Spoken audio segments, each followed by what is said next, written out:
Hello guys, welcome to CP Sharma classes. आज topic शुरू करने वाले हैं GI, geometrical isomer. Geometrical isomerism पढ़ेंगे। जो स्टीरियो आइसोमर होते हैं ना, उनके दो टाइप होते हैं, एक तो जीआई ज्योमेट्रिकल आइसोमर और दूसरा होता है ओआई ऑप्टिकल आइसोमेरिज्म। अब यहाँ पे ज्योमेट्रिकल आइसोमेरिज्म पढ़ेंगे, उससे नेक्स्ट अपन पढ़ने वाले हैं ऑप्टिकल आइसोमर। देखो, स्ट्रक्चरल आइसोमर पूरा हो गया आपका।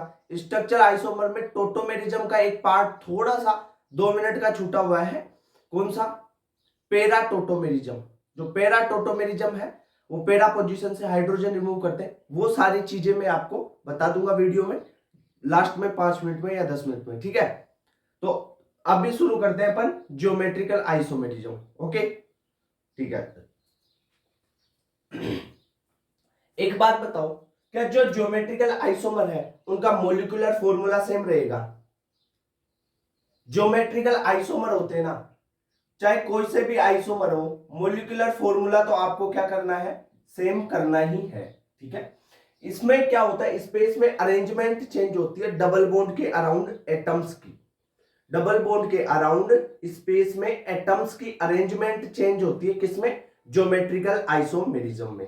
कैसे होगी? ये किस कारण होती है? पहली बात कि ज्योमेट्रिकल आइसोमेरिज्म किस कारण होती है, तो अपन लिखिए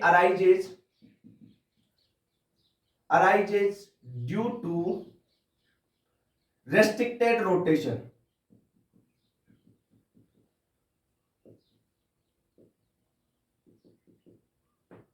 Restricted rotation around carbon carbon double bond, carbon double bond nitrogen, या नाइट्रोजन नाइट्रोजन के बीच में डबल बॉन्ड हो जाए, यानी डबल बॉन्ड आ जाए ना, वहां पे शो होगी, ठीक है। और रिंग में शो होती है। किसमें? रिंग में।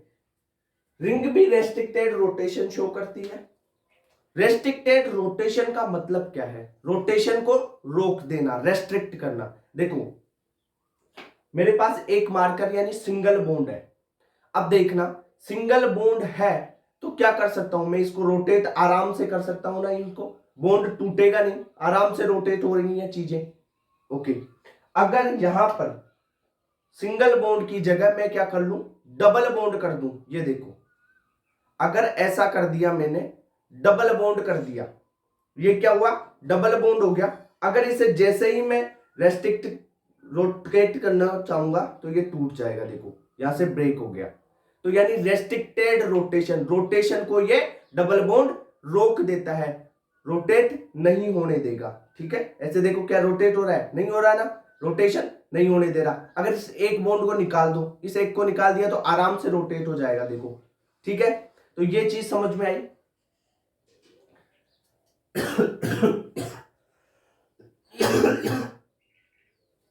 सॉरी, जो डबल बॉन्ड है वो क्या करता है? रेस्ट्रिक्ट करता है रोटेशन को। इस कारण ज्योमेट्रिकल आइसोमेरिज्म शो होती है, पहली बात। दूसरी बात की, क्या सर रिंग भी रेस्ट्रिक्टेड रोटेशन शो करेगी? हाँ, रिंग में देख लो, रिंग भी अगर रिंग है, कोई रिंग है, तो भाई उसे रोटेट करोगे तो रेस्ट्रिक्शन तो देगी ना वो रिंग भी। तो इस कारण रिंग और डबल बॉन्ड आए, वहां पे जीआई होगा। अब कैसे होगा, किस में होगा, एग्जाम्पल क्या है, वो सारी चीजें भी यहां पे करने वाले हैं, ठीक है। इससे पहले एक चीज और बता देता हूं मैं, कि जो जीआई होते हैं, GI are not inter convertible.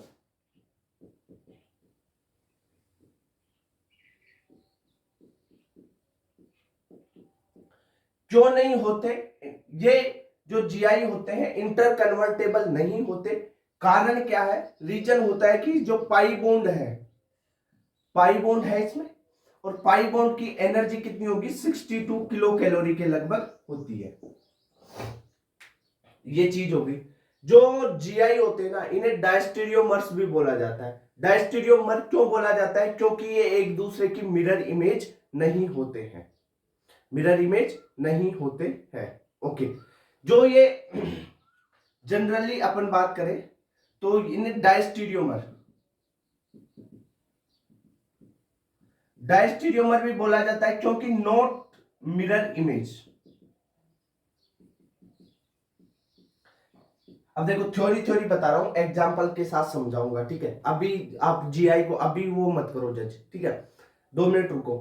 देखो दूसरी बात इसमें क्या होता है, जो एरियल डिस्टेंस होती है, एरियल डिस्टेंस वो डिफरेंट होनी चाहिए। अब सर एरियल डिस्टेंस क्या है? एरियल डिस्टेंस होगी जैसे आपके पास कार्बन डबल बॉन्ड कार्बन ये है, यहां पे कोई ग्रुप ए लगा हुआ है, यहां पे ग्रुप बी लगा हुआ है, यहां पे कोई ग्रुप ए लगा हुआ है, यहां पे कोई ग्रुप बी लगा हुआ है। इतनी बात क्लियर। दूसरा कार्बन डबल बॉन्ड कार्बन ये है, अगर आपने यहां पे ए लगाया, यहां पे बी लगाया, आपने यहां पे बी लगा दिया, यहां पे ए लगा दिया, ठीक है। अब एरियल डिस्टेंस होगी, जो सेम ग्रुप है ना उनके बीच में आप देखो डिस्टेंस देखो मैं बोलूं इसको L1 डिस्टेंस 1, और इस डिस्टेंस को बोल दूं मैं L2, इस दोनों के बीच में, इन दोनों ए के बीच में L2 हो गई, यहां पे ये है L2 डिस्टेंस और ये है L1 डिस्टेंस। तो एरियल डिस्टेंस ये हो गई इस एयर में जो डिस्टेंस है इन दोनों की। देखो एक ए यहां पे है और एक ये यहां पे है, एक तो डिस्टेंस ये वाली हो गई, ठीक है, L1। दूसरी डिस्टेंस एक ये यहां पे है और एक ए यहां पर है, तो एक डिस्टेंस ये हो गई। तो बताओ इनमें से कौन सी बड़ी है? जो ये वाली डिस्टेंस होगी 180 डिग्री पे ये बड़ी होगी और ये वाली कम होगी, ओके। तो यहां पे बात कर सकते हैं अपन L1 बराबर नहीं है L2 के, यानी एरियल डिस्टेंस डिफरेंट आ गई, बराबर नहीं होनी चाहिए, ठीक है। धीरे धीरे बढ़ रहे हैं अपन आगे। अब देखो जीआई का मेन फंडा बताता हूं, कैसे जीआई चेक करोगे आप। हमने बोला कि जो जीआई है वो डबल बॉन्ड के अराउंड रेस्ट्रिक्टेड रोटेशन के कारण होती है। जैसे अपन ने यहां पे एक एग्जांपल ले लिया, कार्बन डबल बॉन्ड कार्बन, ठीक है। अब सर आप मेरे को बताओ कि जो जीआई है वो शो करने की मेन कंडीशन क्या होगी? मेन कंडीशन क्या होगी कि कंपाउंड जीआई शो करे, कैसे देखेंगे हम? तो उसके लिए आप देखो जो कार्बन डबल बॉन्ड कार्बन है, कार्बन डबल बॉन्ड कार्बन वाला कार्बन है, उस कार्बन पर, एक कार्बन पर, इस कार्बन पर या इस कार्बन पर सेम ग्रुप नहीं होने चाहिए, सेम ग्रुप नहीं होने चाहिए, नहीं होने चाहिए। ये चीज हो गई। अगर यहां पे सेम ग्रुप आ गए ना तो वो जीआई शो नहीं करेगा। तो अपन क्या बोल सकते हैं, रेस्ट्रिक्टेड साइट, जो ये रेस्ट्रिक्टेड साइट है जीआई कौन शो करेगा? तो उसके लिए रेस्ट्रिक्टेड साइट हैव या मस्ट लिख लें इसके लिए, क्योंकि दोनों ग्रुप अगर यहां पे सेम आ गए ना तो जीआई शो नहीं होगी, दोनों ग्रुप डिफरेंट आने चाहिए। तो site have different groups on one carbon, वैसा ही इस कार्बन के लिए होगा, वैसा ही इस कार्बन के लिए होगा, ठीक है। यानी सेम ग्रुप नहीं होने चाहिए, यानी यहां पे क्या होगा, डिफरेंट ग्रुप होने चाहिए। तो एक कार्बन पे जो 2 ग्रुप लगे हुए हैं वो क्या होंगे, डिफरेंट होंगे, तभी वहां पर जीआई शो होगी। कैसे होगी सर? देखो एक बार एक एग्जांपल से समझो। जैसे कार्बन डबल बॉन्ड कार्बन है, ये यानी रेस्ट्रिक्टेड साइट है, इस पे कार्बन है ना, वो एक कार्बन पे दोनों ग्रुप है वो अलग अलग होने चाहिए। मान लो यहां पे अब मैंने कोई ए ग्रुप लगा दिया, यहां पे कोई बी ग्रुप लगा दिया, ठीक है। अगर मैं यहां पर ए ग्रुप लगा देता हूं, यहां पर बी ग्रुप लगा देता हूं, एक तो कंडीशन ये हो गई।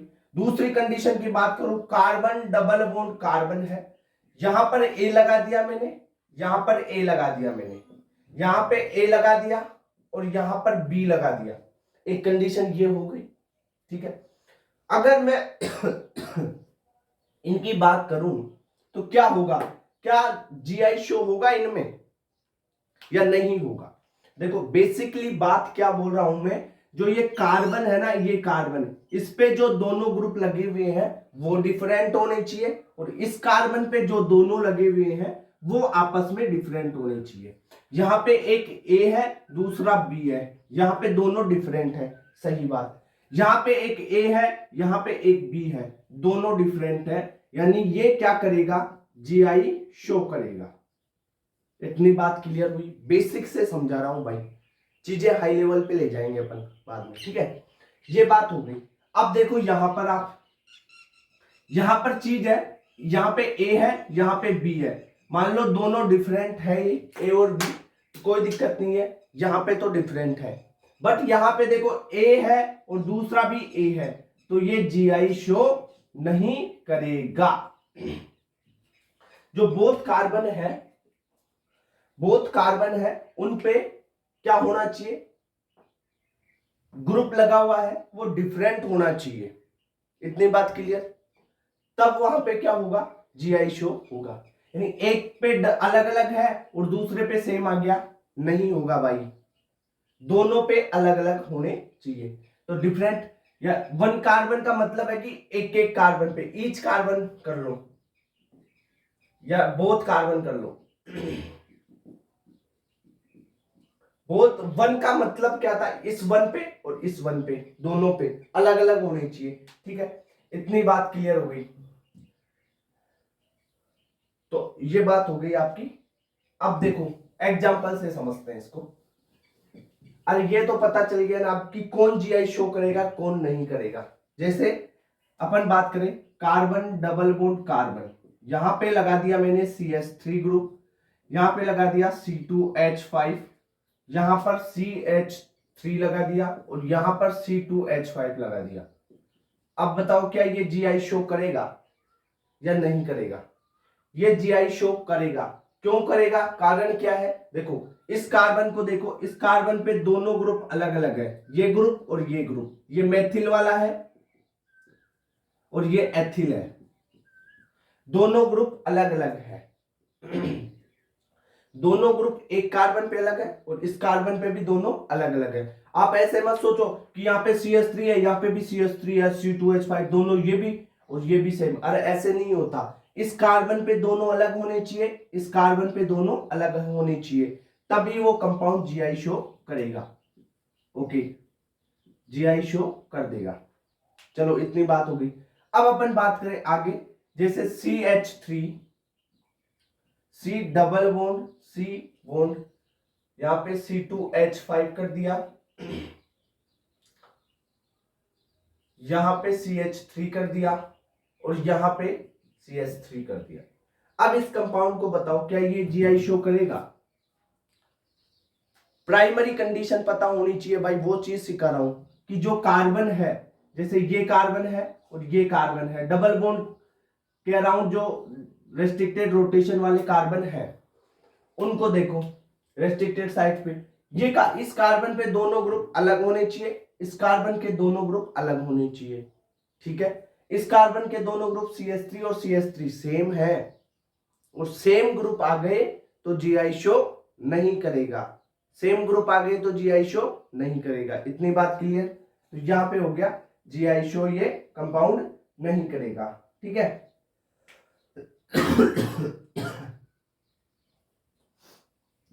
जुकाम लगी हुई यार।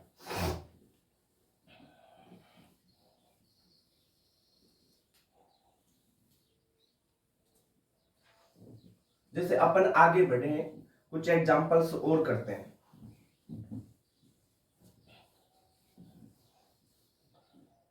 अब आपको बताना है फटाफट कि कौन जीआई शो करेगा और कौन नहीं करेगा, ठीक है। एग्जांपल्स की बात करते हैं, जैसे COOH, C double bond C, यहां पे H, यहां पे COOH, यहां पे H, ठीक है। पहला एग्जांपल ये हो गया, क्या ये शो करेगा?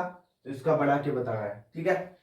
दूसरा आप देखो C डबल बॉन्ड C, यहाँ पे Br Cl, Br Cl, तीसरा देखो C double bond C CH3 है ना, यहाँ पे CH2 CH2 CH3, यहाँ पर CH3 C3H7। एक तो ये हो गया। अब बताओ क्या ये यहाँ पे शो करेगा जीआई या नहीं करेगा? सबसे पहली प्राइमरी कंडीशन होती है, ये कार्बन देखो, इस पे आप क्या देखो, जो डबल बॉन्ड के अराउंड कार्बन है उन पे डिफरेंट ग्रुप होने चाहिए। यहाँ पे H है, यहाँ पे COOH है, ये शो करेगा। यहाँ पे देखो COOH है, यहाँ पे H है, ये शो करेगा जीआई। ठीक है, यहाँ पे ब्रोमीन है, यहाँ पे ब्रोमीन है, यहाँ पे क्लोरीन है। इस कार्बन पे देखो दोनों अलग अलग है, ये भी शो करेगा। यहाँ पे देखो CH3 है, यहाँ पे CH3 C2H5, ये C3H7 यही है, ये C3H7 ही है, और ये C3H7 ये CH3, यानी ये भी अलग है, ये भी अलग है, तो ये शो करेगा। चलो ठीक है, ये बात क्लियर हुई। अब आगे बताओ आप, जैसे कार्बन डबल बॉन्ड कार्बन है, यहाँ पे ब्रोमीन आ गया, यहाँ पे फ्लोरीन आ गया, यहाँ पे आयोडीन आ गया, और यहाँ पे क्लोरीन आ गया, क्या ये शो करेगा? आप एक चीज बताओ, कार्बन डबल बॉन्ड नाइट्रोजन, यहाँ पे मान लो एक लोन पेयर है, यहाँ पे OH है, यहाँ पे अपन ने लगा दिया CH3, और यहाँ पे लगा दिया ब्रोमीन लगा दिया। अब क्या बताओ इसमें ये शो करेगा?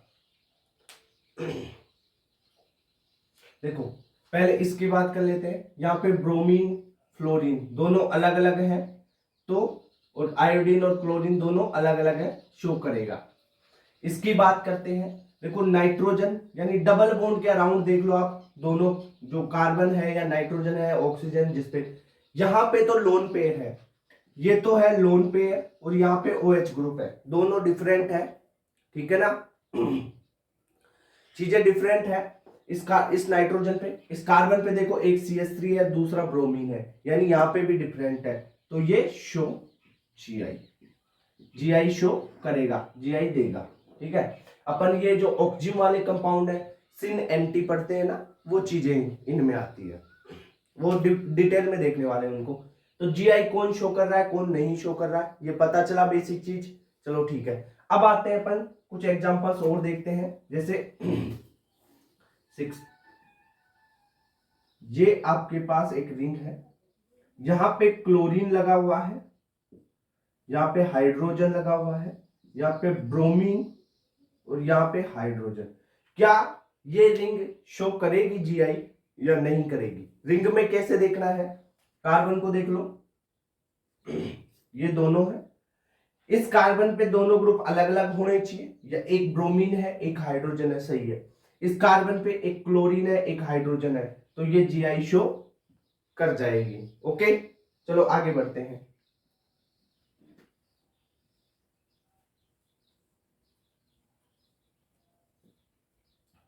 यहां पे क्लोरीन लगा हुआ है, और यहां पे फ्लोरीन लगा हुआ है। इस कंपाउंड को बताना है क्या ये जीआई शो करेगा या नहीं करेगा। ठीक है, एक चीज और बतानी है,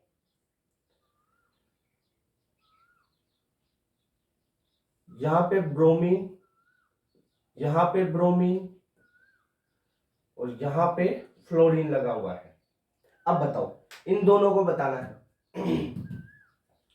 इसमें देखो इस कार्बन पे एक तो फ्लोरीन और दूसरा क्या है, यहाँ पे हाइड्रोजन ही होगा। ठीक है, एक क्लोरीन है और दूसरा बचा हुआ क्या होगा, हाइड्रोजन होगा, तो ये शो कर जाएगा जीआई। यहां पे देखो इस एक कार्बन पे एक तो ब्रोमीन है और दूसरा भी ब्रोमीन है, यानी सेम ग्रुप आ गए, सेम ग्रुप। एक कार्बन पे सेम ग्रुप आते ही आपको क्या करना है, जीआई शो नहीं करवानी है, जीआई शो नहीं होगी। चाहे ये दूसरे वाले पे हाइड्रोजन है, दूसरे वाले पे तो चेंज है, पर इस पे चेंज नहीं है ग्रुप्स, तो ये जीआई शो नहीं करेगा। इतनी बात क्लियर? चलो ठीक है। सर आपने ये बात बताई कि डबल बॉन्ड है, उसके अराउंड रेस्ट्रिक्टेड रोटेशन होता है और वहां पे जीआई शो होती है, क्या रिंग में डबल बॉन्ड में जीआई शो होगी? इसका आंसर है रिंग में 3 कार्बन की रिंग से लेके 7 कार्बन की रिंग है ना, तब तक तो जीआई शो नहीं होता है डबल बॉन्ड के अराउंड। और 7 कार्बन से ज्यादा की रिंग होगी उसमें जीआई शो हो जाता है। ठीक है, इतनी बात क्लियर। चलो ठीक है, अब देखते हैं कि रिंग में जीआई कैसे शो होती है। जो सर कि डबल बॉन्ड रिंग में आ जाए तब क्या होगा, कितने डबल बॉन्ड होने चाहिए या कितने कार्बन की रिंग होनी चाहिए जीआई शो करने के लिए, वो चीज देखते हैं।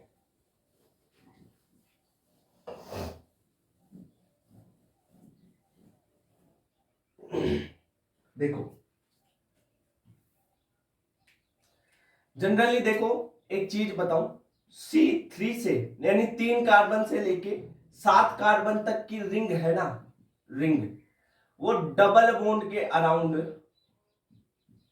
नो जीआई, किसी दूसरी जगह से रिंग के थ्रू दे देगी ये जीआई, पर यहां पे डबल बॉन्ड के अराउंड जीआई शो नहीं होगी। जैसे एक बात देखो, यहां पे ये है, ये डबल बॉन्ड यहां पे लगा दिया, यहां पे क्लोरीन लगा दिया, यहां पे ब्रोमीन लगा दिया। ठीक है, क्या ये शो करेगा जीआई? इस डबल बॉन्ड के अराउंड देखो दोनों ग्रुप, एक हाइड्रोजन है एक क्लोरीन ब्रोमीन है, तो ये शो नहीं करेगी भाई, जीआई नहीं देगा ये। बट आप देखो, अगर यहां पे ब्रोमीन लगाता हूं और वही यहां पे क्लोरीन लगा देता हूं या कुछ भी है हाइड्रोजन, ठीक है, तो ये जीआई शो करे जाएगा, ये जीआई शो करेगा। क्यों करेगा? क्यों ये रिंग के थ्रू करेगा। C3 से लेके C7 तक की जो रिंग होती है उनमें डबल बॉन्ड के अराउंड जीआई नहीं होता है। क्यों नहीं होता? रीजन क्या होगा? रीजन क्या होगा? अगर आप ट्रांस बनाते हैं तो एंगल स्ट्रेन होगी, और एंगल स्ट्रेन के कारण जो रिंग है वो क्या हो जाएगी? टूट जाएगी। ठीक है, बिल्कुल ध्यान रखना, रिंग टूट जाएगी, टूट जाएगी। ठीक है, बहुत बड़े अक्षरों में लिखा हुआ है, ये याद रख लेना। कैसे सर, क्या समझ में नहीं आया? दोबारा बताओ, देख सुन, 3 कार्बन की रिंग से लेकर 7 कार्बन तक की रिंग, 3 की 4 5 6 7 इतने कार्बन की रिंग हो, तो वो रिंग है ना, वो रिंग में डबल बॉन्ड आ जाए और उस डबल बॉन्ड के अराउंड आप सोचो कि जीआई शो कर दे, नहीं करेगा। क्यों नहीं करेगा? कारण क्या है उसका? कारण है कि अगर रिंग सिस में है और जीआई बनाएंगे तो उसका ट्रांस तो बनता ही है, सिस से आप ट्रांस बनाते हो, तो ट्रांस बनाने की जैसे ही कोशिश करोगे रिंग टूट जाएगी, और रिंग टूट गई तो भाई कुछ मतलब ही नहीं निकला ना फिर तो मतलब C3 से लेके C7 तक की अगर रिंग आए उसमें डबल बॉन्ड के अराउंड जीआई शो नहीं होता है। इतनी बात क्लियर? चलो ठीक है। आगे बढ़ते हैं। एग्जाम्पल देखो, आपको बताना जीआई शो करेगी या नहीं करेगी। कार्बन, ऑक्सीजन यहां पे लेते हैं, कार्बन 12 CH3 वाला, ठीक है, यहां पे कार्बन 14 CH3 ले लेते हैं, double bond C, carbon 12 CH3 और कार्बन 14 CH3। क्या आप इसमें बता सकते हैं कि ये जीआई शो करेगा या नहीं करेगा? अब इसमें आपको देखना है कि जो कार्बन कार्बन के बीच में जो डबल बॉन्ड है उसमें जो कार्बन लगा हुआ है उस पे दोनों जो ग्रुप्स हैं वो अलग होने चाहिए। अब यहां पे CH3 कार्बन का 12 वाला आइसोटोप है और दूसरे पे कार्बन का 14 वाला आइसोटोप है।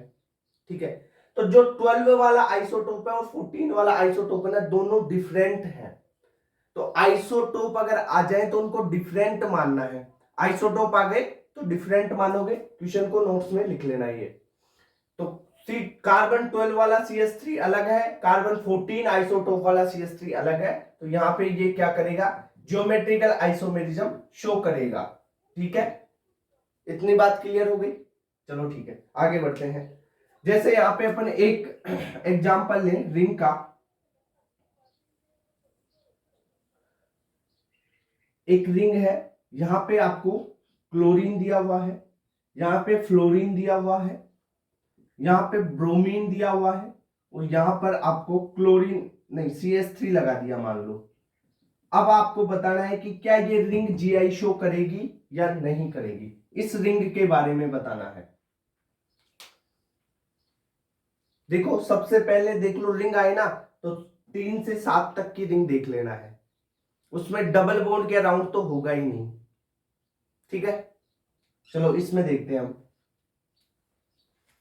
इसमें क्या है, देखो जो रिंग है 5 कार्बन की है, यानी 3 से 7 के बीच में आ रहा है, तो ये डबल बॉन्ड है ना, इसके अराउंड तो यहाँ पे जीआई शो होगा नहीं, तो यहाँ पे तो जीआई होगा नहीं।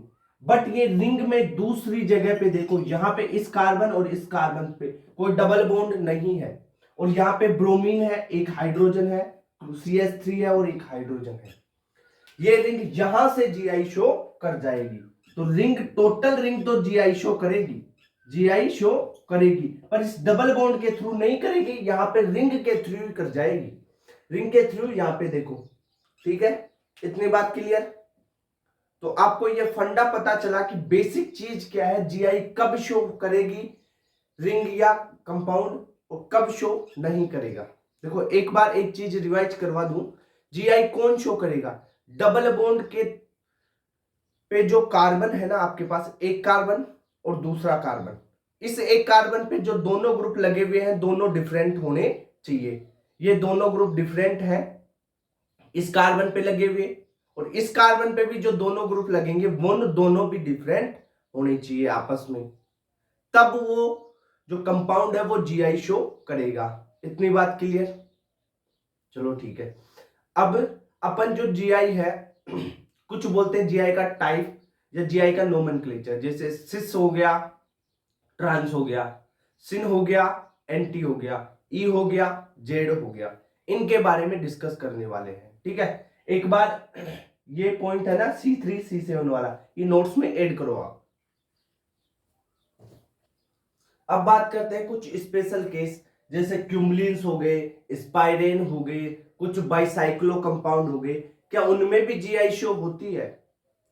अपन ने एक चीज तो पढ़ ली कि डबल बॉन्ड के अराउंड दोनों ग्रुप अलग अलग हो रहे हैं कार्बन पे, वहां पे तो शो हो रही है। रिंग में पढ़ लिया, कुछ स्पेशल केस हो रहे हैं जो पीवाईक्यू में भी आए हुए हैं, एक बार 2016 वगैरह यहाँ पे नीट में आए हुए थे स्पाइरेन क्यूमलिन वाला, तो उनको भी अपन क्लियर कर लेते हैं भाई, 2 मिनट लगेगी। ठीक है, तो साथ साथ में अपन देख लेते हैं कि जो क्यूमलिन्स हैं उनमें भी जीआई शो होती है। अब क्यूमलिन्स क्या होती है, ये होती है लगातार डबल बॉन्ड, लगातार डबल बॉन्ड आए, यानी ओड नंबर में, किसमें, ओड नंबर में आपके पास लगातार कंटिन्यूअस, ठीक है, कंटिन्यूअस डबल बॉन्ड आए तो वहां पे जीआई शो होगी, जीआई शो होगी। ठीक है, जीआई शो। ओके, अब सर कैसे समझाओ एक बार, जैसे यहां पे अपन बात करें कार्बन, ये कोई ए ग्रुप है, इस पे ये बी ग्रुप है, डबल बॉन्ड कार्बन फिर डबल बॉन्ड कार्बन, ये ओड नंबर में हो गया ना, नहीं हुआ, ये देख लो ओड नंबर में अब हो गया, यहां पे ए ग्रुप लगा हुआ है, यहां पे बी ग्रुप लगा हुआ है, अब ये जीआई शो कर देगा। क्यों करेगा सर, कारण बताओ। देखो मेरी बात सुनो, अगर लगातार ओड नंबर में का ये आते हैं ना डबल बॉन्ड, तब क्या होता है, देखो एक डबल बॉन्ड का प्लेन ऐसा है, यहां पे इसको रख देते हैं, एक डबल बॉन्ड का प्लेन ऐसा है, तो दूसरा जो आएगा डबल बॉन्ड उसका प्लेन ऐसा होगा, इसको देखो उसके परपेंडिकुलर, और तीसरा आएगा ना फिर ये पहले के जैसा ही तीसरा ऐसा हो जाएगा। ठीक है, यानी एक का ऐसा फिर तीसरा है तो ऐसा, देखो कैसे, एक बार समझा देता हूं। यहां पे ए और ए दोनों सेम प्लेन में हो जाएंगे, कैसे सेम प्लेन में होंगे, क्योंकि एक बॉन्ड ऐसे फिर दूसरा ऐसे और तीसरा फिर ऐसे। ठीक है, समझा बात, एक ऐसे दूसरा ऐसे और तीसरा फिर ऐसे। तो ये और ये फर्स्ट वाला सेम प्लेन में हो गए ना, सेम प्लेन में हो गए तो जीआई शो करेगा। रेस्ट्रिक्टेड रोटेशन है ही आपके पास, ठीक है। तो ये ए और ए ये दोनों है ना, ये दोनों सेम प्लेन में आ गए। ध्यान रखना किस में आ गए, सेम प्लेन। कैसे, एक बार समझा देता हूं थोड़ा सा, ठीक है। जैसे बन रहा है वैसे देख लो थोड़ा बहुत। एक प्लेन अगर सीधा ऐसे है तो दूसरा प्लेन लगभग इसके ऐसे होगा यहां पे, ठीक है। एक ऐसे है तो दूसरा ऐसे हो गया, यानी ये अगर ऐसे है तो पहला ऐसे हो गया, ठीक है। फिर तीसरा इसके जैसे ही हो जाएगा ऐसे। तो तीनों प्लेन देखो, ये अलग है, ये अलग है, तीनों अलग अलग प्लेन में हो रहे हैं ना। यानी एक का प्लेन ऐसे है, दूसरे का प्लेन ऐसे हो गया, तीसरे का प्लेन ऐसे हो गया, यानी ये दोनों जो है ये सेम प्लेन में आ गए इन डबल बॉन्ड पे। देखो बेस्ट चीज तो तरीका यही है समझने का, एक अगर ऐसे प्लेन में है, दूसरा ऐसे होगा, तीसरा फिर वापस ऐसे होगा, चौथा ऐसे हो जाएगा, समझ रहे हो। तो ओड में आ गया ना, तो वन ऐसे, फिर सेकंड ऐसे, थर्ड ऐसे। तो ओड में आ रहा है तो सेम प्लेन में आएगा ओड नंबर में, तो आप ये से समझ सकते हो, ओके। तो ओड नंबर में है तो ओड नंबर की रिंग हो या ओड नंबर का डबल बॉन्ड हो, वहां पे जीआई शो होगी। ध्यान रखना जीआई कब शो होती है, जब ये ग्रुप और ये ग्रुप अलग अलग हो, ये ग्रुप और ये ग्रुप अलग अलग हो, बीच की कंडीशन 3 डबल बॉन्ड या ओड नंबर में डबल बॉन्ड, ठीक है। यहाँ पे ओड नंबर में डबल बॉन्ड होनी चाहिए, पहली बात। दूसरी बात स्पाइरेन की कर ले अपन। स्पाइरेन से यानी लगातार रिंग्स होती है, तो ओड नंबर की रिंग्स, ओड नंबर में रिंग्स है, ओड नंबर में रिंग्स है तो वो भी जीआई शो करती है, शो जीआई, ओके। कैसे, देखो ओड नंबर की रिंग बना लेते हैं अपन। एक 4 कार्बन की ये रिंग, दूसरी 4 कार्बन की ये रिंग, तीसरी ये रिंग। यहां पे CH3 लगा लिया कोई ग्रुप, यहां पे ब्रोमीन लगा लिया, यहां पे क्लोरीन लगा दिया, यहां पे CH3 लगा लिया। अब देखना है इसमें क्या होगा। क्लोरीन CH3 दोनों अलग अलग है इस कार्बन पे, और इस कार्बन CH3 Br अलग अलग है। अब वही सिस्टम है कि जो ओड नंबर की रिंग होती है ना, ये ऐसे प्लेन में है तो इसका प्लेन ऐसे होगा, ठीक है। और तीसरी रिंग जो है उसका प्लेन ऐसे हो जाएगा।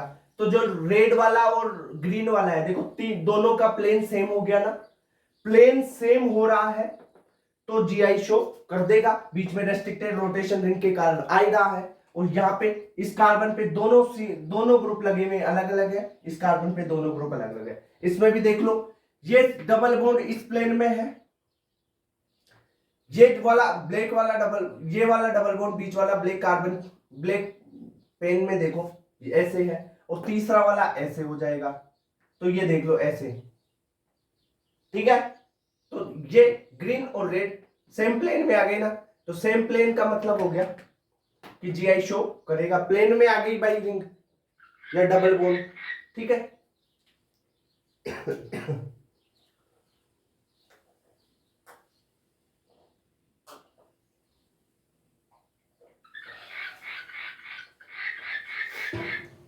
ये बात होगी क्लियर। अब देखते हैं जो ओड नंबर की रिंग है उसमें भी जीआई शो होगा, ओड नंबर के डबल बॉन्ड है उनमें भी जीआई शो होगी। इनको बोलते हैं क्यूमुलिन्स, ये हो गई स्पाइरेंस, ठीक है। इतनी बात। अब अपन कुछ और कंपाउंड देख लें, जैसे बाईसाइक्लो कंपाउंड है, बात करें बाईसाइक्लो कंपाउंड।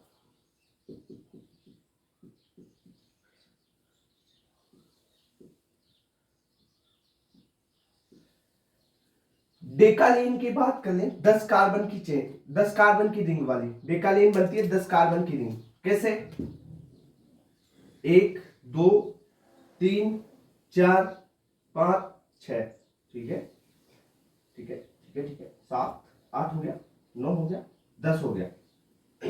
अब इस पे जो यहां पे ग्रुप लगे होंगे, यहां पे उन पे देखना है। ये यहां पे हाइड्रोजन लगा दे, एक मान लो डेस में लगा दिया, वेज में लगा दिया, एक दूसरा डेस में लगा दो। ठीक है, तो ये हो गया ट्रांस वाला। ट्रांस, इसका नाम हो गया डेकेलिन। दूसरा सिस बना दो, इसका ही सिस फॉर्मेट बना दो।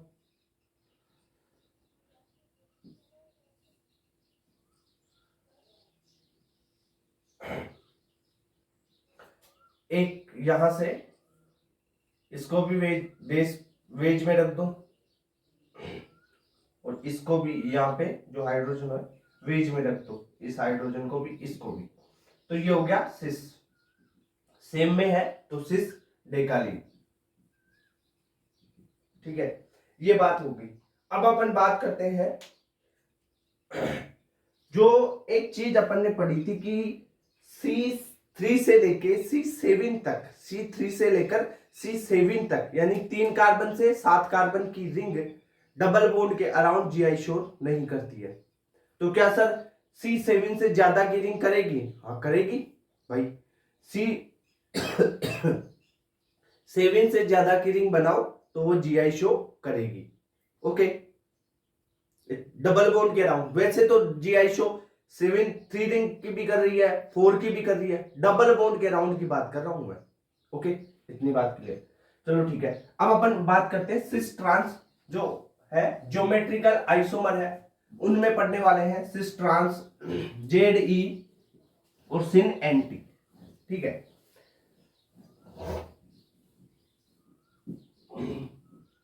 अपन CIP रूल भी पढ़ेंगे यहाँ पे।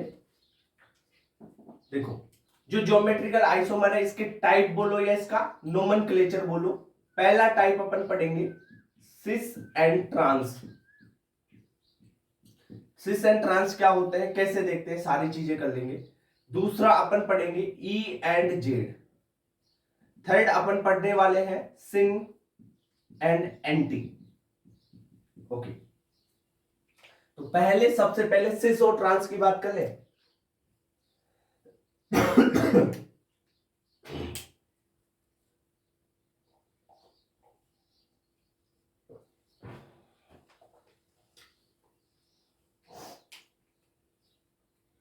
सिस और ट्रांस, सिस एंड ट्रांस, अगर सेम ग्रुप, यहां पे लिखो same group, same side, same group अगर सेम साइड हो तो उसके लिए सिस शब्द यूज किया जाएगा। अगर same group opposite side, opposite side का मतलब 180 डिग्री पे होंगे तो उसे बोलेंगे ट्रांस। अब सर कैसे ट्रांस कैसे बोलेंगे, सिस कैसे बोलेंगे? जैसे आप देखो, कार्बन डबल बॉन्ड कार्बन है, यहां पे ए ग्रुप है, यहां पे कोई बी ग्रुप लगा दिया, यहां पे ए ग्रुप लगा दिया, यहां पे बी ग्रुप लगा दिया। एक तो ये हो गया। दूसरा, कार्बन डबल बॉन्ड कार्बन में ए बी, यहां पे बी और यहां पे ए। ठीक है, इतनी बात क्लियर। अब मेरे को बताओ सेम ग्रुप कौन से हैं, यानी ए है और ये ए है। अगर ये दोनों सेम साइड है, यानी ऊपर की साइड देख लो, सेम साइड है ना, ये दोनों सेम साइड है। सेम साइड यानी ऊपर की साइड हो या नीचे की साइड हो। यहाँ पे बी देख लो, बी भी सेम साइड है, सेम साइड है, तो इसे बोलेंगे सिस। क्या लिखा है मैंने? Same group same side cis, same group same side cis, same group opposite side trans. अब देखो, ये बी है और इसका सेम ग्रुप बी, यानी ये अपोजिट साइड है, यानी 180 डिग्री पे है ना। ठीक है, अपोजिट साइड है 180 डिग्री पे, या पे अपोजिट साइड 180 डिग्री कर लो साथ में। 180 डिग्री पे ये ए और ये ए भी क्या है, 180 डिग्री पे है, तो इसे बोलेंगे ट्रांस। देखो, सिस और ट्रांस लिखना आ गया क्या आपको? Same group same side cis, same group different side trans. ठीक है, इतनी बात क्लियर। अब आगे बढ़ते हैं, थोड़ा सा एग्जांपल और करते हैं।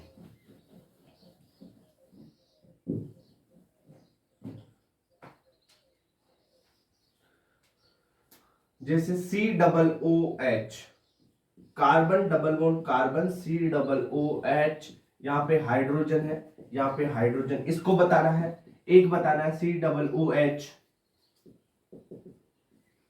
कार्बन डबल बॉन्ड कार्बन पे, यहाँ पे हाइड्रोजन, यहाँ पे COOH और यहाँ पे हाइड्रोजन।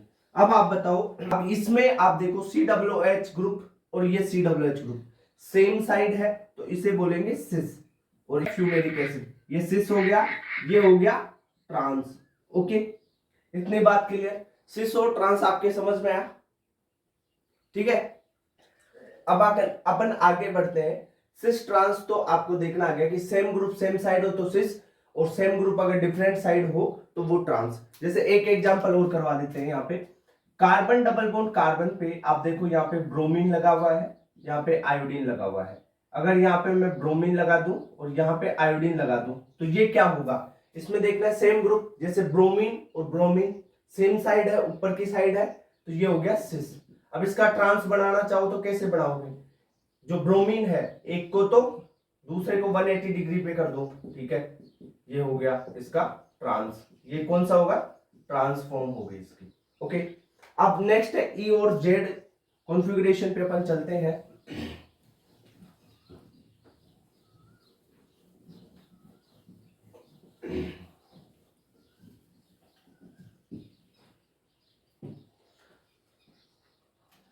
सेकंड है ई जेड।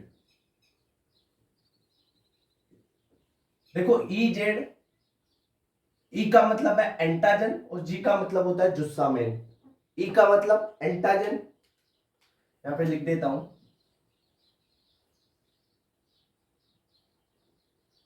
एंटाजन एन है ना, ठीक है, जुस्सामेन। अगर देखो ई कब यूज करेंगे? सिस और ट्रांस वाले की तरह बता दो सर, सिस यानी सेम साइड और ट्रांस में अपोजिट साइड, वैसे ही बता दो। अगर देखो ई और जेड में ई तब यूज करेंगे जब सीनियर ग्रुप्स अपोजिट साइड हो, और जेड तब यूज करेंगे जब सीनियर ग्रुप सेम साइड हो, सेम साइड। अब सर ये सीनियर ग्रुप कैसे निकालेंगे उसकी भी बात करते हैं। सीनियर ग्रुप देखना है उसके लिए एक कान, इनगोल्ड और प्रीलोग साइंटिस्ट थे 3, उन्होंने एक रूल दिया, उसको CIP रूल बोलते हैं। क्या बोलते हैं? CIP rule. CIP rule generally क्या बताएगा कि सीनियर ग्रुप कौन सा है? तो IP रूल कान, इनगोल्ड और प्रीलोग साइंटिस्ट ने दिया था। किसने? एक साइंटिस्ट का नाम था कान, एक का इनगोल्ड, एक का प्रीलोग। पहला CIP रूल क्या है कि जितना ज्यादा एटॉमिक नंबर होगा, जितना ज्यादा एटॉमिक नंबर होगा वो उतना ज्यादा सीनियर ग्रुप होगा, यानी उसको प्रायोरिटी ज्यादा देंगे। तो एटॉमिक नंबर ज्यादा, एटॉमिक नंबर मोर, तो वो सीनियर ग्रुप हो जाएगा।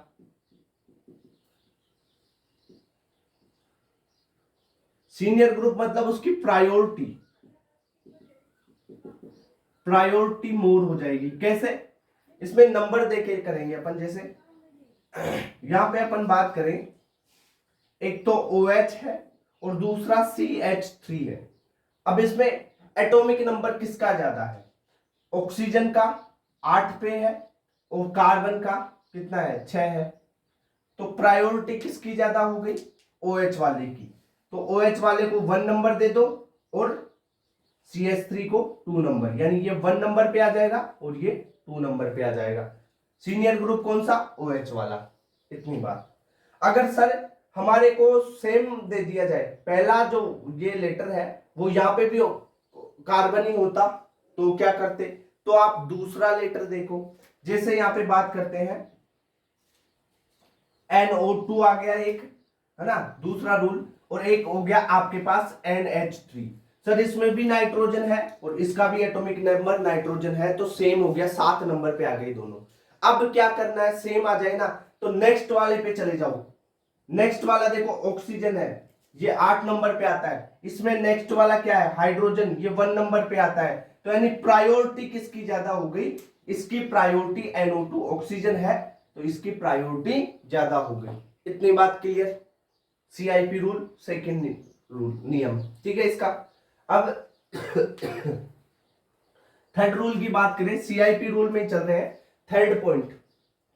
CIP रूल का थर्ड पॉइंट क्या बोलता है कि अगर आपके पास कोई भी आइसोटोप है, आइसोटोप्स के बारे में, आइसोटोप का जो अगर एटॉमिक वेट जितना ज्यादा होगा वो सीनियर होगा, ठीक है। जैसे अपन बात करें कार्बन 12 की और कार्बन 14 की, आइसोटोप है दोनों, तो यहां पे प्रायोरिटी किसको देंगे, यहां पे 14 है तो कार्बन 14 को प्रायोरिटी देंगे।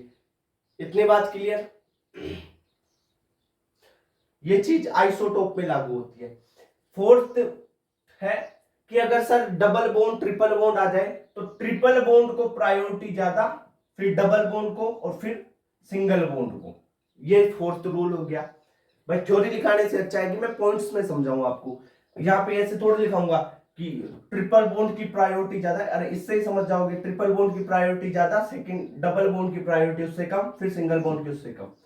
या अपन बात करें फिफ्थ रूल, 3 डिग्री कार्बन आ जाए उसकी ज्यादा, 2 डिग्री फिर 1 डिग्री, ऐसा होता है, ठीक है जनरली। एक बात करें लोन पेयर और बॉन्ड पेयर की, तो जो बॉन्ड पेयर होता है, बॉन्ड पेयर की प्रायोरिटी ज्यादा होती है लोन पेयर से, ठीक है। ये चीज भी आपको क्लियर होनी चाहिए क्या, कि बॉन्ड पेयर की प्रायोरिटी ज्यादा होती है किससे, लोन पेयर से। ये हो गए CIP रूल के 6 पॉइंट्स। ये आप याद रखो ना रखो कोई दिक्कत नहीं है। पांचवा पॉइंट तो आपको कहां से सोल्व हो जाएगा, फर्स्ट पॉइंट से ही सोल्व हो जाएगा। सबसे इंपॉर्टेंट चीज आप क्या याद रख लो CIP रूल में, सबसे पहली चीज अगर आपने याद रख लिया कि जिसका एटॉमिक नंबर ज्यादा उसकी प्रायोरिटी ज्यादा, वही वो सीनियर ग्रुप हो जाएगा। एटॉमिक नंबर जितना ज्यादा होगा, जैसे अपन एटॉमिक नंबर की बात करें तो यहां पे एक एग्जांपल देते हैं सीनियर ग्रुप का। जैसे फ्लोरीन है, क्लोरीन है, ब्रोमीन है, आयोडीन है, इसमें सीनियरिटी आपको बतानी है। तो प्रायोरिटी देखो, आयोडीन का एटॉमिक नंबर ज्यादा, फिर ब्रोमीन का, फिर क्लोरीन का, फिर फ्लोरीन का। जैसे जैसे एटॉमिक नंबर बढ़ता है ग्रुप की सीनियरिटी प्रायोरिटी बढ़ती जाती है। ओके ठीक है। जैसे आप बात करो, आपके पास कंपाउंड आ जाए कार्बन, नाइट्रोजन, ऑक्सीजन, फ्लोरीन का लगा हुआ आ जाए, तो यहाँ पे प्रायोरिटी फ्लोरीन को ज्यादा, नाइट्रोजन को, फिर कार्बन को। इतनी बात क्लियर। अब देखो अगर इनमें से जो ये देखो सीनियर ग्रुप ऑक्सीजन और फ्लोरीन में कौन सा है, फ्लोरीन। अगर ये फ्लोरीन फ्लोरीन फ्लोरीन है सीनियर यहाँ पे, और दूसरे कार्बन पे भी 2 ग्रुप दे रखे होंगे, उनमें भी एक सीनियर होगा और एक लोअर ग्रुप होगा। जो सीनियर ग्रुप्स अगर सेम साइड आ जाए, सीनियर ग्रुप अगर सेम साइड आ जाए तो उसे जुस्सा में जेड शब्द यूज किया जाता है। अगर सीनियर ग्रुप अपोजिट साइड हो तो उसके लिए एंटाजन ई शब्द यूज किया जाता है। जैसे एक एग्जांपल से समझाते हैं इसको।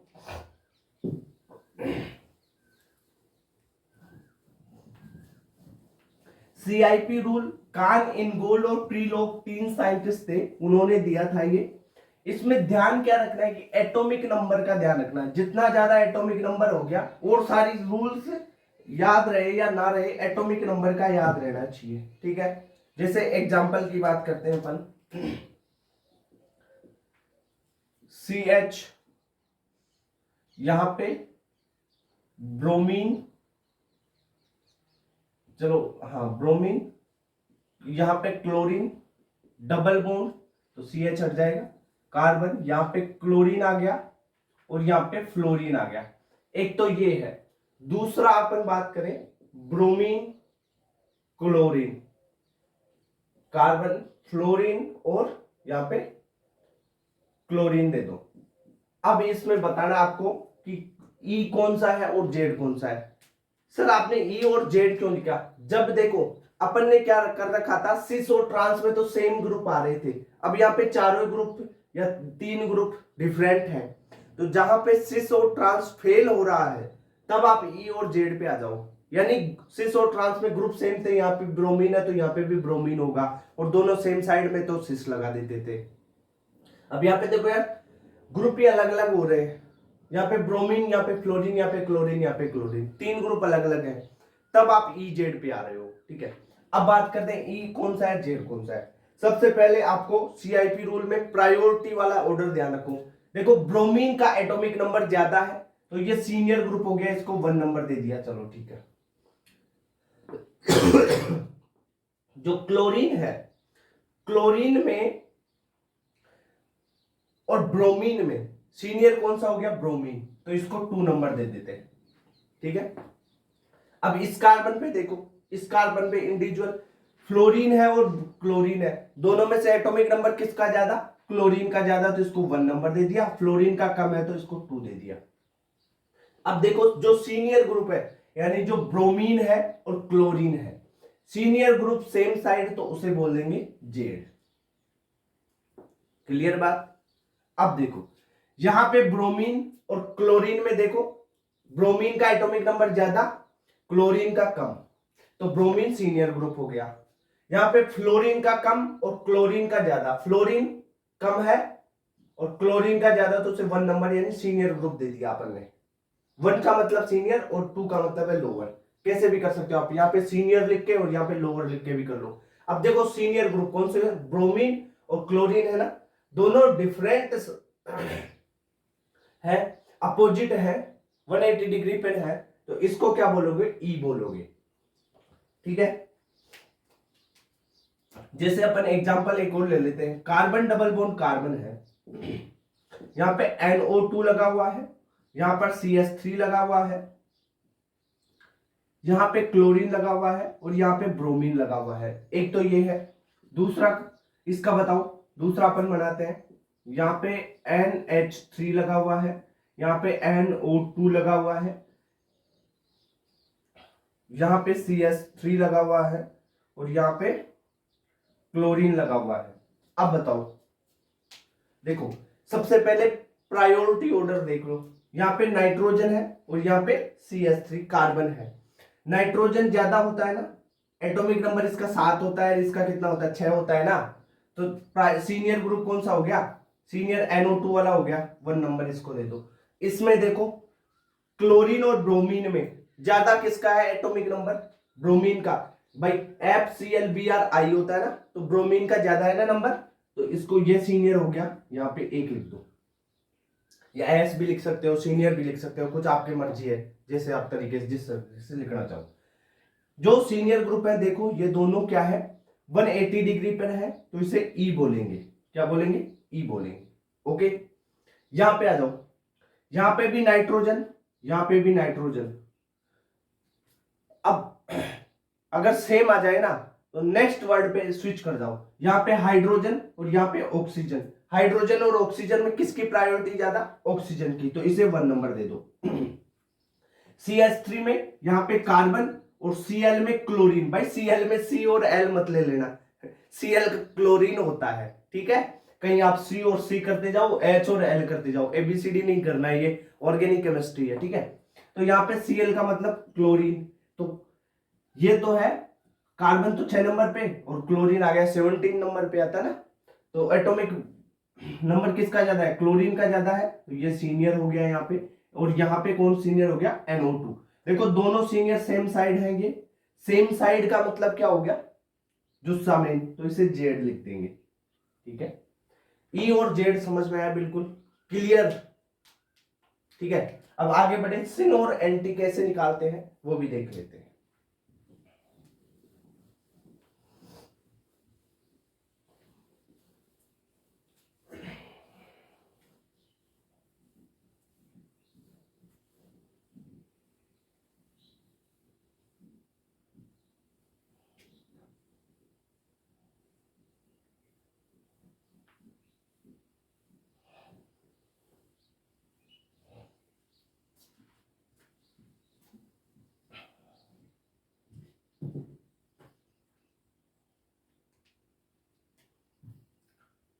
सिन and anti, syn and anti generally जो ऑक्जिम्स होते हैं ना उनमें निकालते हैं अपन। कैसे क्या करना है इसमें, अगर आप देखो जो हाइड्रोजन यानी लोअर वाला group hydrogen and OH same side हो, अगर सेम साइड हो तो उसके लिए सिन यूज किया जाता है। अगर हाइड्रोजन या OH अपोजिट हो, अपोजिट का मतलब 180 डिग्री पर, तो उसके लिए एंटी शब्द यूज किया जाता है। क्या किया जाता है? एंटी शब्द। कैसे? जैसे देखो ये ऑक्जिम्स वगैरह में होती है, तो एक ऑक्जिम बना लेते हैं यहाँ पे नाइट्रोजन या carbon double bond nitrogen. Nitrogen पे एक तो है लोन पेयर, दूसरा है OH ग्रुप। कार्बन पे एक CH3 ले लेते हैं, एक हाइड्रोजन ले लेते हैं। एक तो ये हो गया। दूसरी अपन बात करें कार्बन डबल बॉन्ड नाइट्रोजन, ये है आपका लोन पेयर, यहाँ पे OH ग्रुप है, यहाँ पे नीचे CH3 लगा हुआ है, ऊपर लगा हुआ है हाइड्रोजन। अब आपको इसमें बताना है सिन और एंटी में जनरली ऑक्जिम्स होते हैं ना, ये ऐसे वाले लोन पेयर वाला सिस्टम, ये वाला सिस्टम ही आएगा आपके पास सिन और एंटी लिखने के लिए। ठीक है, इतनी बात क्लियर? यानी हाइड्रोजन की जगह कोई लोअर प्रायोरिटी वाला ग्रुप मिल जाएगा। अगर यहाँ पे हाइड्रोजन नहीं दे रखा है तो भाई लोअर प्रायोरिटी वाला ग्रुप होगा। भाई सबसे कम यार एटॉमिक नंबर हाइड्रोजन का है, यानी लोअर प्रायोरिटी वाला ग्रुप और OH पे आप डिपेंड करोगे। यहाँ पे एक चीज और लिख देता हूं भाई, H की जगह लोअर प्रायोरिटी, लोअर प्रायोरिटी।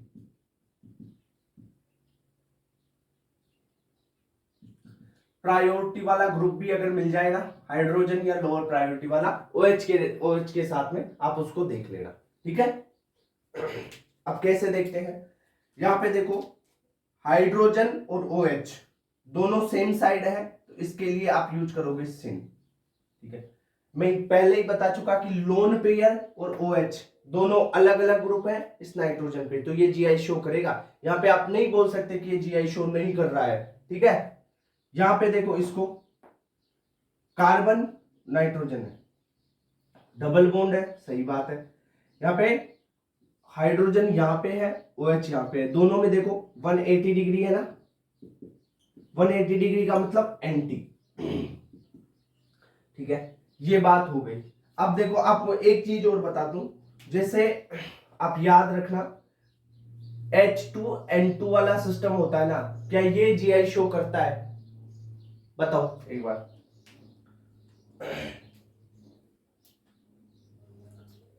देखो H2N2 वाला सिस्टम कैसे? नाइट्रोजन डबल बॉन्ड नाइट्रोजन हो गया, हाइड्रोजन एक लग गया, दूसरे पे भी एक हाइड्रोजन आ गया, और एक हो गया इस पे लोन पेयर, इस पे भी एक लोन पेयर, तो ये GI शो करेगा। ध्यान रखना, GI शो करेगा।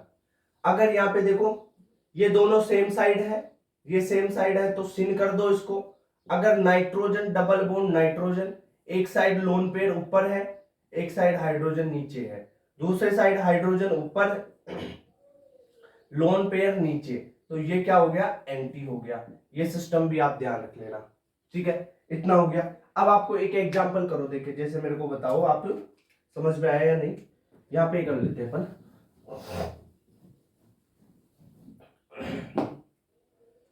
एग्जांपल है जैसे फेनिल ग्रुप लगा दिया अपन ने एक,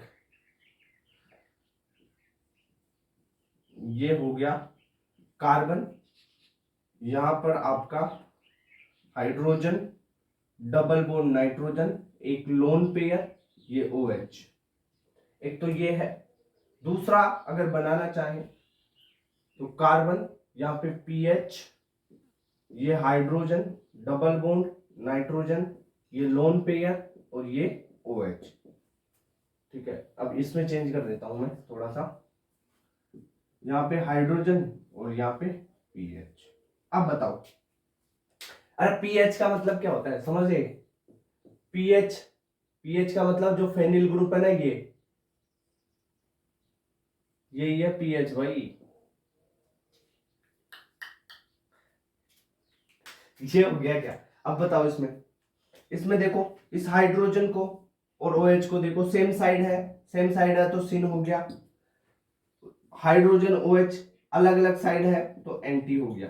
ठीक है, ये सिन एंटी का सारा सिस्टम हो गया भाई। ठीक है, अब अपन बात करते हैं कि नंबर ऑफ GI कितने होंगे किसी कंपाउंड में। या रिंग में, उनकी बात कर लेते हैं। एक बार ये जो H2N2 वाला सिस्टम है इसको नोट कर लो, और SYN में ये पॉइंट नोट कर लिया करो, शॉर्ट नोट्स में आप ये पॉइंट नोट कर लिया करो।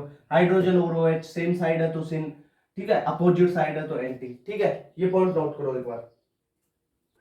अब नंबर ऑफ GI की बात कर लेते हैं, कितने रिंग में GI बनेंगे, कितने बनते हैं ओपन चेन में, सारे फॉर्मूला भी बताऊंगा, ट्रिक भी बताने वाला हूं, ठीक है। तो पहले अपन बात करते हैं रिंग में GI। रिंग में GI के नंबर देखो, मान लो एक रिंग बनाते हैं अपन 3 कार्बन की, ये है एक 3 कार्बन की रिंग, दूसरी ये है। अगर इस पे मोनो सब्स्टिट्यूटेड होगा तो GI शो ही नहीं करेगा। मोनो सब्स्टिट्यूटेड का मतलब इस पे कोई एक ग्रुप लगा हुआ है, यहाँ पे A, यहाँ पे कोई एक ग्रुप लगा हुआ है B, तो भाई ये तो शो ही नहीं करेगा, क्योंकि दूसरा एक हाइड्रोजन होगा, यहाँ पे दोनों हाइड्रोजन है, यहाँ पे भी दोनों हाइड्रोजन है, या यहाँ पे दोनों हाइड्रोजन है, तो यहाँ पे ये नो GI कर, नो GI, ये तो GI शो ही नहीं करेगा। नेक्स्ट अपन बात करें, जैसे यहाँ पे A लगा दिया और यहाँ पे अपन ने कोई एटम लगा दिया B, ठीक है, या आप कर सकते हो यहां पे मैंने A लगा दिया और यहां पर भी A लगा दिया, तो ये GI शो करेंगे दोनों। कैसे शो करेंगे, देखो यहाँ पे A है तो दूसरा कोई हाइड्रोजन तो होगा ना, हाइड्रोजन, ठीक है, यहाँ पे भी A हाइड्रोजन, एक हाइड्रोजन, ठीक है, इतनी बात क्लियर। अब इसको क्या कर सकते हो, इसका एक का सिस और ट्रांस बना सकते हो, इसका भी सिस और ट्रांस बना सकते हो, तो इसके कितने GI होंगे, सिस और ट्रांस, यानी 2 GI शो करेगी ये रिंग। इतनी बात क्लियर, ये चीज क्लियर हो गई क्या आपको, ठीक है। अगर अपन बात करें 3 ग्रुप लिया है इस पे, जैसे यहां पे A, यहां पे भी A और यहां पे भी A, तीनों ग्रुप सेम है, तब कितने GI बनेंगे ये बताओ। अब आप क्या कर सकते हो इसमें, एक इसको वेज और डेज पे चेंज करो, एक को वेज और डेज, इसको वेज पे रख लिया, इसको डेज पे रख लिया, इसको डेज पे रख लिया, इसको वेज पे रख लिया, ऐसे करके चेक करोगे आप, ठीक है। तो कितने GI बना दोगे इसके, इसके 2 GI बनेंगे, कितने GI बनेंगे, 2 GI, क्योंकि तीनों सेम है, ये भी A है, ये भी A है और ये भी A है। इतनी बात क्लियर। अब देखो आगे बढ़ते हैं,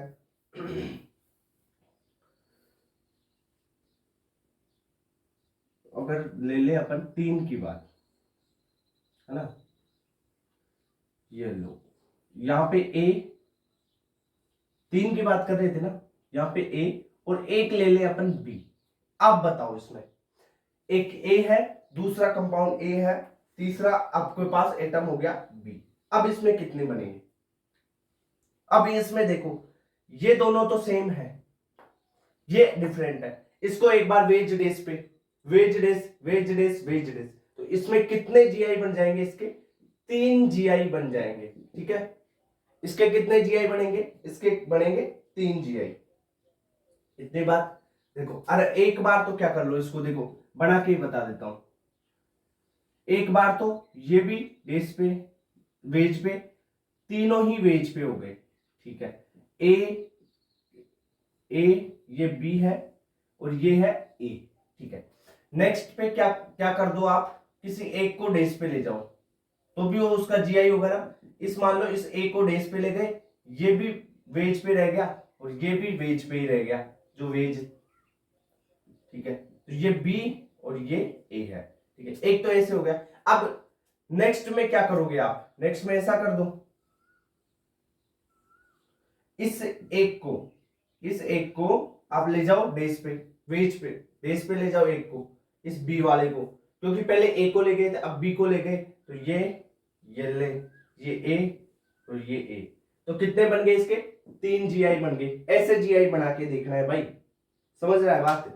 अगर अपन एक काम करें कि ये यहाँ पे तो 3 में से 2 ग्रुप सेम थे, एक ग्रुप अलग किया था, अगर 3 की रिंग में आपकी एनसीईआरटी में जो है ना वही पढ़ा रहा हूं, यहां पे A है, यहां पे कर दिया B और यहां पे कर दिया C, तब आप ऐसे बना के देखोगे ना, जो ये बनाया है वैसे 4 GI बन जाएंगे इसके। कितने GI बन जाएंगे? 4 GI। ठीक है, बना के देखने से अच्छा है कि आप याद कर लो। देखो, तीनों ग्रुप अगर सेम है तो 2 GI बनेंगे, तीनों ग्रुप में से 2 ग्रुप सेम है तो 3 GI बनेंगे, और तीनों ही ग्रुप डिफरेंट है तो 4 GI बन जाएंगे इसके। इतनी बात क्लियर। अब अपन जो ओपन चेन है ना, उसमें बनाना देखते हैं कि GI कैसे बनेंगे। ठीक है, अब जो ओपन चेन है उसमें नंबर ऑफ GI के जो फॉर्मूले होते हैं वो उनकी बात कर लेते हैं। नंबर ऑफ GI, ठीक है, नंबर ऑफ GI किसी भी चेन में आप देखोगे ना तो उस चेन को आपको ऑब्जर्व करना है। अगर चेन सिमेट्रिकल है अलग फॉर्मूला लगेगा, अनसिमेट्रिकल है अलग फॉर्मूला लगेगा। तो अपन बात कर लेते हैं सबसे पहले सिमेट्रिकल की। अगर पहले अनसिमेट्रिकल की बात करते हैं, अनसिमेट्रिकल, अगर कंपाउंड अनसिमेट्रिकल मिल रहा है ना आपको, तो नंबर ऑफ GI क्या होंगे? नंबर ऑफ जो GI है वो हो जाएंगे 2 की पावर n। इतनी बात क्लियर। और अगर आपके पास सिमेट्रिकल सिमेट्रिकल कंपाउंड मिल रहा है, तब आपको देखना पड़ेगा कि जो n की वैल्यू है यहां पे वो ओड है या इवन नंबर है, उसके बेसिस पे कि सर यहाँ पे 2 की पावर n तो लिख दिया। अब n क्या है? n है number of double bond where show GI, where show GI, जहां पे GI शो हो रहा है ना वो डबल बॉन्ड की संख्या है। यानी जितने डबल बॉन्ड GI शो करे ना वो आपको n की वैल्यू में रखने हैं। यानी ये 4 डबल बॉन्ड GI शो कर रहे हैं तो n की वैल्यू 4 हो गई। यानी जितने डबल बॉन्ड GI शो कर रहे हैं वो हो गई n की वैल्यू। ठीक है, अब ये जो n की वैल्यू है सिमेट्रिकल के लिए अगर आपके पास ओड आ जाए तो आप क्या करोगे? या पहले इवन की बात कर लेते हैं। इवन नंबर में हो यानी 2 4 6 8 ऐसे हो, तब number of GI, number of GI का जो फॉर्मूला होगा वो होगा 2 की पावर n-1 प्लस 2 की पावर n/2 -1। ठीक है, ये तो फॉर्मूला हो गया इसका। ओके, अगर ओड नंबर में आ जाए, किसमें? ओड नंबर में n की वैल्यू, ध्यान रखना n की वैल्यू की बात कर रहे हैं, n की वैल्यू ओड नंबर में आ जाए तब आप नंबर ऑफ GI क्या लिखोगे? नंबर ऑफ GI होंगे 2 की पावर n-1 प्लस 2 की पावर यहां पे हो जाएगा n-1/2। ठीक है, अब देखो एग्जांपल से समझाते हैं इसको कैसे क्या कर रहा है। जैसे आपके पास एक कंपाउंड है CH3CH double bond CH bond CH double bond CH bond C2H5। अब ये क्या कंपाउंड आपको सिमेट्रिकल दिख रहा है कि अनसिमेट्रिकल? पहले तो यही चीज चेक कर लो। देखो यहां से यहां, यहां से यहां, इधर C2H5 है, इधर CH3 हो गया, यानी अनसिमेट्रिकल हो गया। ये क्या हो गया? अनसिमेट्रिकल है। लिख लो अनसिमेट्रिकल है। ठीक है, अब अनसिमेट्रिकल है, इसमें n की value, number of double bond जो GI शो कर रहे हैं वो कितने हैं? एक तो ये रहा, एक और ये रहा, यानी n की वैल्यू कितनी हो गई? 2 हो गई। फॉर्मूला क्या था नंबर ऑफ GI के लिए? Number of GI, number of GI के लिए 2 की पावर n फॉर्मूला था, 2 की पावर n लगाओ, n कितनी है? 2 है, तो इसमें GI कितने होंगे? 4। ठीक है, ये एग्जांपल कर लिया आपने। एक एग्जांपल करके बताओ, अच्छा एग्जांपल देता हूं, देखें कर लोगे?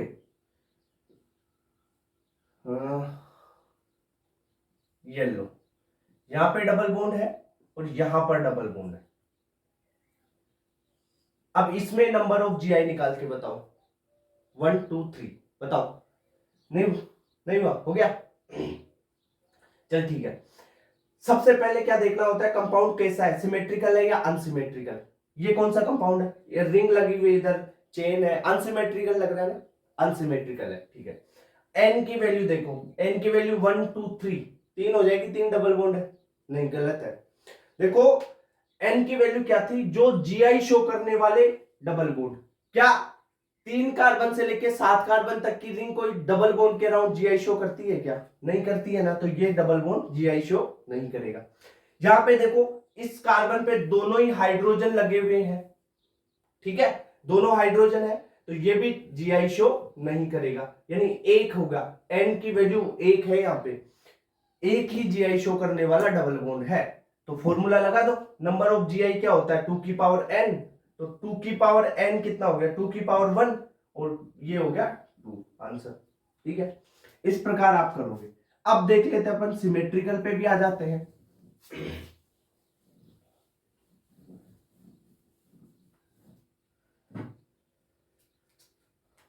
जैसे CH3 CH double bond CH bond CH double bond CH bond CH3, क्या ये कंपाउंड आपको सिमेट्रिकल लग रहा है? देखो सिमेट्रिकल है ना कंपाउंड, ठीक है, सिमेट्रिकल है। सिमेट्रिकल कंपाउंड में आपको इवन और ओड नंबर में एन देखना होता है। यहाँ पे एक ये डबल बॉन्ड है और ये डबल बॉन्ड है, दोनों जीआई से कर रहे हैं, तो एन की वैल्यू कितनी है 2 है ना यहाँ पे, ठीक है। एन की वैल्यू 2, 2 क्या है इवन नंबर है, इवन नंबर के लिए फॉर्मूला क्या था ये नंबर ऑफ जीआई, तो आप लिख लो number of GI, number of GI क्या होगी 2 की पावर n माइनस 1 प्लस 2 की पावर n बटा 2 माइनस 1, ठीक है। यहां पे लगाओ 2 2 की पावर माइनस 1 प्लस 2, n कितना है 2 है ना, 2/2 माइनस 1 कितना होगा 2 माइनस 1 1, यानी 2 की पावर 1, ये हो गया 2 की पावर 1 प्लस ये 2/2 1, तो ये 2 की पावर 0, यानी 2 प्लस 1 बराबर 3, यानी ये 3 जीआई शो करेगा। ऐसे फॉर्मूले से आप निकालोगे, ओके। जैसे एक एग्जांपल ले अपन, एक एग्जांपल और करते हैं, फॉर्मूला तो याद रह जाएगा ना भाई, दोनों फॉर्मूले याद रख लेना, इवन नंबर वाला और ये है ओड नंबर वाला। अनसिमेट्रिकल में 2 की पावर n, ये तो बिल्कुल सिंपल है, ठीक है। चलो ओड वाला एग्जांपल करते हैं एक और,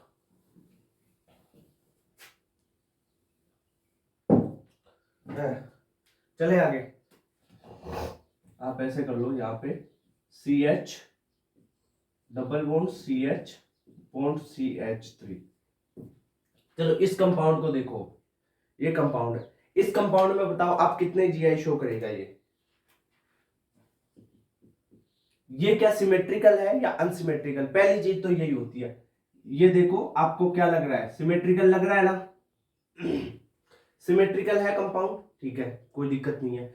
एन की वैल्यू देखो, एन की वैल्यू यानी नंबर ऑफ डबल बॉन्ड जहां पे जीआई शो हो रही है, एन कितने हैं 3 है, ठीक है। अब 3 है तो ये क्या हो गया ओड नंबर में हो गया, ओड नंबर का मतलब क्या हो गया, फॉर्मूला कौन सा लगेगा ओड वाला, और ओड नंबर के लिए नंबर ऑफ जीआई क्या होता है, फॉर्मूला क्या होता है 2 की पावर n माइनस 1, ठीक है, प्लस 2 की पावर n माइनस 1/2 होता है, ठीक है, 2 की पावर n माइनस 1/2। अब लगाओ फॉर्मूला लगा दो, 2 की पावर n कितना है 3 माइनस 1 प्लस 2 की पावर n 3 माइनस 1/2, ठीक है, 3 माइनस 1 2, 2 की पावर 2 हो गया प्लस ये 2 की पावर 3 माइनस 1, 3 माइनस 1 2, 2/2 कितना हो गया 1 हो गया ना, 2 की पावर 1, तो ये कितना हो गया 4, 4 प्लस ये 2 की पावर 1, तो कितना हो गया 2, यानी 6 जीआई शो करेंगे, ये 6 जीआई बन जाएंगे, इसके 6 आइसोमर बन जाएंगे, ओके। इतनी बात क्लियर होगी? अरे ये समझ में आया क्या?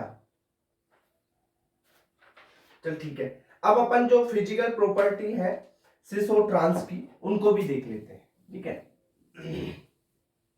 ये फॉर्मूले का स्क्रीनशॉट ले लेना भाई, इसलिए मिटा नहीं रहा हूं, ठीक है।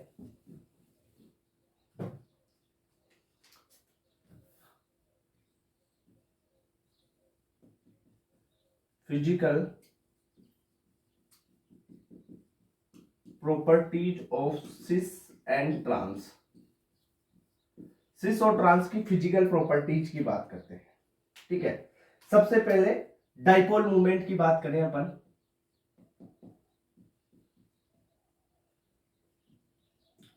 तो डाइपोल मूवमेंट किसका ज्यादा होता है और किसका कम, तो जो सिस होता है सिस का डाइपोल मूवमेंट ट्रांस से ज्यादा होता है, पहली बात। ठीक है, इतनी बात क्लियर। सिस का डाइपोल मूवमेंट ट्रांस से ज्यादा होता है। नेक्स्ट पॉइंट आता है बॉइलिंग पॉइंट। जो बॉइलिंग पॉइंट है ना, इस बॉइलिंग पॉइंट को भी आप किससे, डाइपोल मूवमेंट से अटैच कर लो, क्योंकि जो बॉइलिंग पॉइंट है, डाइपोल मूवमेंट क्या करेगा, पोलैरिटी बढ़ा रहा है, पोलैरिटी बढ़ा रहा है, बॉइलिंग पॉइंट बढ़ रहा है, तो सिस जैसा है डाइपोल मूवमेंट का ऑर्डर, वही डाइपोल मूवमेंट का ऑर्डर है, वही इसका रह जाएगा बॉइलिंग पॉइंट का। ठीक है, इतनी बात क्लियर। अगर मेल्टिंग पॉइंट का देखते हैं तो क्रिस्टल फील्ड जो लेटिस एनर्जी है ना, उससे देखेंगे फिर अपन, क्रिस्टल लेटिस एनर्जी से। ठीक है, ये हो गया। अब क्रिस्टल लेटिस एनर्जी का देख लेते हैं। क्रिस्टल लेटिस एनर्जी ये होता है बॉइलिंग पॉइंट के विपरीत, तो सिस का कम और ट्रांस का ज्यादा। अब क्रिस्टल लेटिस एनर्जी, जो ऑर्डर क्रिस्टल लेटिस एनर्जी का होता है ना, वैसा ही मेल्टिंग पॉइंट का होगा। क्यों? क्योंकि जो मेल्टिंग पॉइंट है वो सीधा डिपेंड करेगा क्रिस्टल लेटिस एनर्जी पे, और बॉइलिंग पॉइंट डाइपोल मूवमेंट पे डिपेंड कर रहा है। ठीक है, तो ये दोनों आप याद रख, डाइपोल मूवमेंट का मतलब है कि बॉइलिंग पॉइंट का ऑर्डर, ये ध्यान रख लेना। और क्रिस्टल लेटिस एनर्जी मतलब जो मेल्टिंग पॉइंट है उसका भी ऑर्डर वही होगा। तो यहाँ पे अपन मेल्टिंग पॉइंट का बात करें, मेल्टिंग पॉइंट का ऑर्डर क्या हो जाएगा, सिस का कम और ट्रांस का ज्यादा। ठीक है, इतनी बात क्लियर हुई मेल्टिंग पॉइंट की। अब देख लेते हैं स्टेबिलिटी।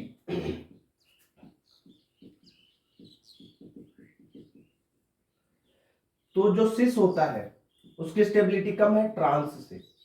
अरे क्यों कम है, देख स्ट्रक्चर से देख लेगा ना, ट्रांस में क्या है, रिपल्सन भी बहुत कम लग रहा है। ट्रांस में 180 डिग्री पे होता है सारा मामला ग्रुप्स का।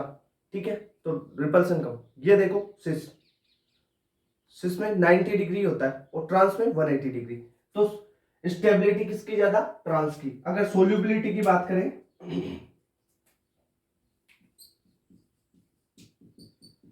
तो सिस होता है ना वो ज्यादा सोल्यूबल होता है वो। ठीक है, सिस ज्यादा सोल्यूबल है ट्रांस से। ये बात होगी। चल इसका स्क्रीनशॉट ले।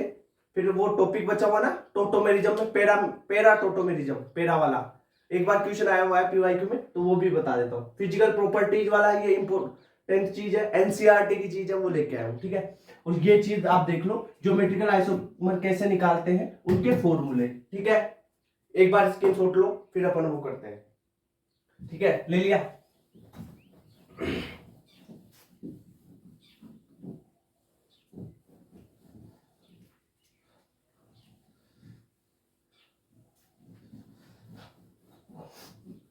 देख पीवाईक्यू में आया हुआ पॉइंट है तो अपन कवर कर लेते हैं। देखो ठीक है,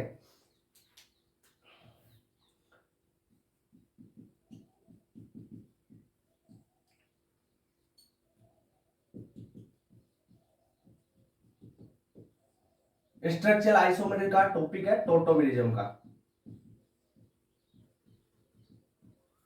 टोटोमेरिज्म का टॉपिक कौन सा है, पेरा टोटोमेरिज्म। टॉपिक का नाम है पेरा टोटोमेरिज्म।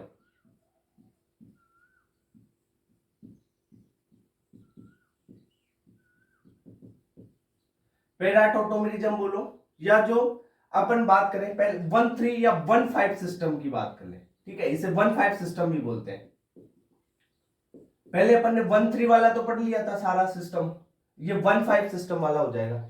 कैसे होगा, जैसे आपके पास ये देखो, यहां पे कोई डबल बॉन्ड है, यहां पे 2 CH3 ग्रुप लगे हुए हैं, यहां पे डबल बॉन्ड ऑक्सीजन है। तो अल्फा कार्बन देखते थे अपन, यहां पे वो sp3 होना चाहिए, ये sp3 नहीं है, डबल बॉन्ड है। तो क्या होगा, अगर ऐसा सिचुएशन आ जाए, ये ऑर्थो पोजीशन है, ये मेटा पोजीशन और पैरा पोजीशन पे अगर वो अल्फा कार्बन वहां पे नहीं मिल रहा है, तो पैरा पोजीशन पे यानी 1-5 सिस्टम पे 5 पोजीशन पे, ये कौन सी पोजीशन है, 5th पोजीशन हो गई ना ये, 1 2 3 4 5, इसलिए 1-5 बोलते हैं इसे।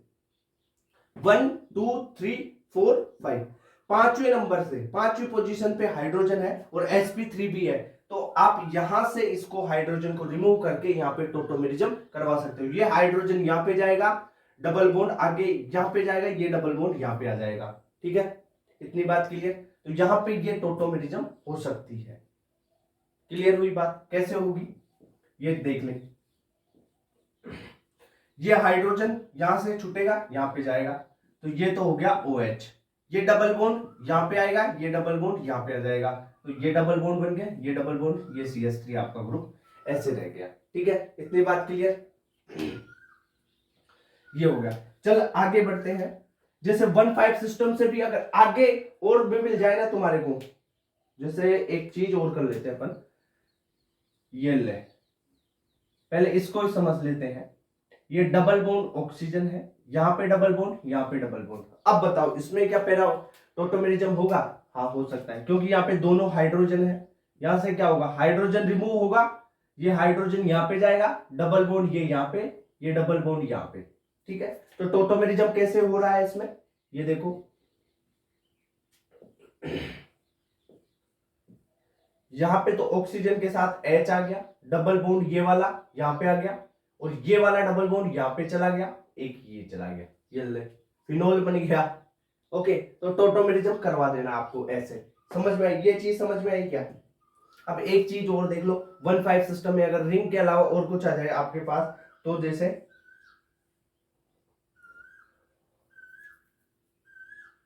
यहाँ पे इसको करके डबल बॉन्ड OH कर देते हैं यहाँ पे, इसके साथ यहाँ पे हाइड्रोजन है। अब बताओ इसमें क्या हो सकता है? यहां पे हो सकता है क्या? हाँ, क्यों? देखो कैसे होगा। 1,5 पोजीशन, अगर 1,3 पोजीशन फेल हो जाए ना, तब 1,5 देखना है। ये 1,5 वाला पैरा वाला, ठीक है, इसमें तो पैरा बोल देंगे। इधर अगर रिंग नहीं है तो पैरा पोजीशन कहां पे होगी? 1,5 पे, 5 पोजीशन पे देंगे। 5th पोजीशन होगी ना, 1 2 3 4 5, 5th पोजीशन। ठीक है, यहां पे आपको टोटोमेरिज्म करवाना है। कैसे करवाओगे? यहां से हाइड्रोजन को अगर देखो 5वें नंबर का, 5वें नंबर पे ऑक्सीजन 1, ये 2, ये 3, ये 4, ये 5, ये कार्बन sp3 है। कार्बन कौन सा? sp3 है वही। और जो अल्फा हाइड्रोजन अगर यहाँ पे है, तो अल्फा हाइड्रोजन यहां से निकलेगा।